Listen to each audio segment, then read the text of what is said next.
अध्याय 9 लाला लाजपत राय जीवनी। मेरे शरीर पर पड़ी एक एक लाठी अंग्रेजी हुकूमत के कफन में अंतिम कील साबित होगी। यह भविष्यवाणी कर स्वदेश के लिए अपने प्राण न्यौछावर कर देश की युवा पीढ़ी में नई स्फूर्ति व शक्ति का संचार करने वाले महान स्वतंत्रता सेनानी और पंजाब केसरी लाला लाजपत राय का जन्म 28 जनवरी 1866 को पंजाब के जगराव के समीप स्थित डूडी गांव में हुआ। उनके पिता श्री राधा कृष्ण जी अध्यापन का कार्य करते थे और शुद्ध विचारों वाले धार्मिक प्रवृत्ति के व्यक्ति थे, जिसका संपूर्ण प्रभाव उनके बालक लाजपत राय पर पड़ा। लाला जी की उच्च शिक्षा लाहौर में हुई। वकालत पास करने के बाद वह हिसार में जाकर वकालत करने के साथ साथ सामाजिक कार्यों में भाग लेने लगे और अनेक वर्ष वहां के म्युनिसिपल बोर्ड के अध्यक्ष रहे। कड़ी मेहनत और पूर्ण ईमानदारी की वजह से वकालत में उन्हें काफी प्रसिद्धि प्राप्त हुई, जिसके कारण वह हिसार छोड़कर लाहौर आ गए, जो उन दिनों क्रांतिकारियों का गढ़ था। यहाँ पहुंचकर भी वे अपने उच्च चरित्र तथा दयालु स्वभाव के कारण सदैव गरीब, पिछड़ों और जरूरतमंदों की मदद के लिए आगे रहे। बंगाल में पड़े भयंकर अकाल में लोगों की मदद के लिए उन्होंने गांव-गांव घूमकर धन इकट्ठा किया।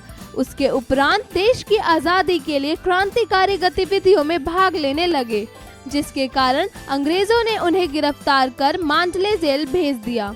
वहां से छूटने के बाद 1914 में कांग्रेस के एक डेप्यूटेशन में इंग्लैंड गए और वहां से जापान चले गए। इसी दौरान प्रथम विश्व युद्ध प्रारंभ हो जाने पर अंग्रेज सरकार द्वारा इनके भारत आने पर रोक लगाने के कारण लाला लाजपत राय जापान में अमेरिका चले गए और वहां रहकर देश को आज़ाद करवाने के लिए पूर्ण प्रयास करने लगे। प्रथम विश्व युद्ध की समाप्ति पर भारत लौटकर उन्होंने उन दिनों चल रहे असहयोग आंदोलन में सक्रियता से भाग लिया तथा कांग्रेस में वरिष्ठ नेता के रूप में स्थान बनाया एवं कोलकाता कांग्रेस अधिवेशन में अध्यक्ष चुने गए। लाहौर आकर फिर से देश को आज़ाद करवाने के लिए पूरी तरह से सक्रिय हो गए।